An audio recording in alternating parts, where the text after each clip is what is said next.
Halo semua, Assalamualaikum warahmatullahi wabarakatuh. Sebelumnya perkenalkan, nama saya Ngaida Rizdiana, NIM 23314104, mahasiswa PGMI UIN Raden Masai Surakarta.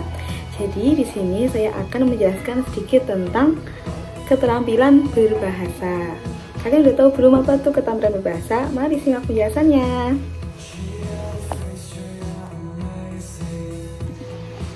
Jadi sebelum lebih jauh kita mempelajari apa itu keterampilan berbahasa, kita itu harus tahu pengertian keterampilan berbahasa itu apa sih? Nah, jadi keterampilan berbahasa adalah kemampuan seseorang dalam menggunakan bahasa untuk berkomunikasi secara efektif. Nah, hal ini itu mencakup kemampuan untuk memahami, memproduksi, dan menggunakan bahasa dalam berbagai situasi. Adapun komponen dalam keterampilan bahasa itu meliputi menyimak, berbicara, membaca, dan menulis. Nah, kita masuk pada pembahasan komponen utama dalam keterampilan berbahasa. Yang pertama ada menyimak. Menyimak adalah mendengarkan serta memerhatikan baik-baik apa yang dibaca atau diucapkan oleh si pembicara, serta menangkap dan memahami isi dan makna komunikasi yang tersirat di dalamnya.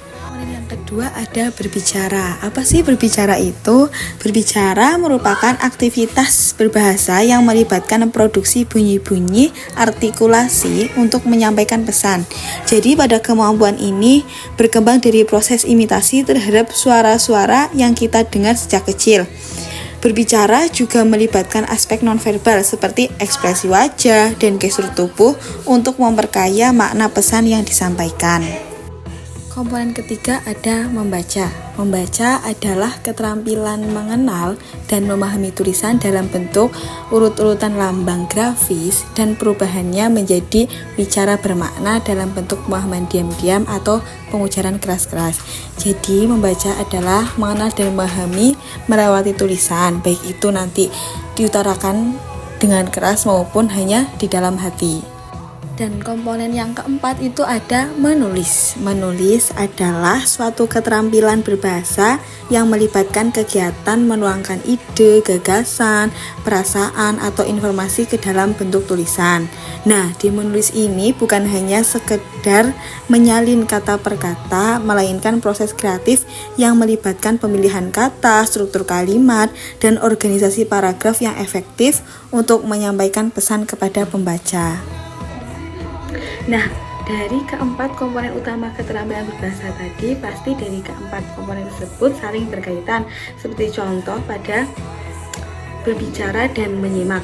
Jadi, di berbicara dan menyimak ini saling melengkapi.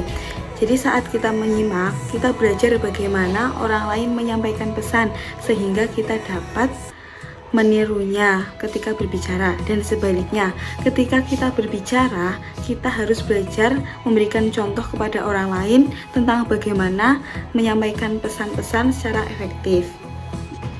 Selain berbicara dan menyimak, membaca dan menulis pun mempunyai keterkaitan. Membaca membantu kita memahami struktur kalimat, penggunaan kata, dan gaya penulisan yang baik. Nah, pengetahuan ini kemudian dapat kita terapkan saat menulis. Dan sebaliknya, menulis juga membantu kita memahami teks bacaan dengan lebih baik karena kita akan berusaha mencari tahu bagaimana penulis menyampaikan pesan. Jadi semakin kita banyak membaca, maka akan muncullah ide-ide yang bisa digunakan ketika menulis. Nah, dari keempat komponen utama keterampilan berbahasa tadi ada satu lagi nih yang termasuk dalam keterampilan berbahasa, yaitu memirsa. Jadi, memirsa adalah proses aktif dalam memperhatikan dan memahami media visual seperti gambar, iklan, film, diagram, simbol, foto, video, drama, patung, lukisan, dan lain-lain. Jadi, di memirsa itu kita tidak hanya menyimak dan mendengar, tapi bisa mereview ulang lagi. Jadi akan menghasilkan produk baru lagi. Nah, sekian penjelasan sedikit mengenai keterampilan berbahasa dari saya. Semoga bisa bermanfaat, dan apabila banyak kekurangan mohon dimaafkan. Wassalamualaikum warahmatullahi wabarakatuh. Bye-bye.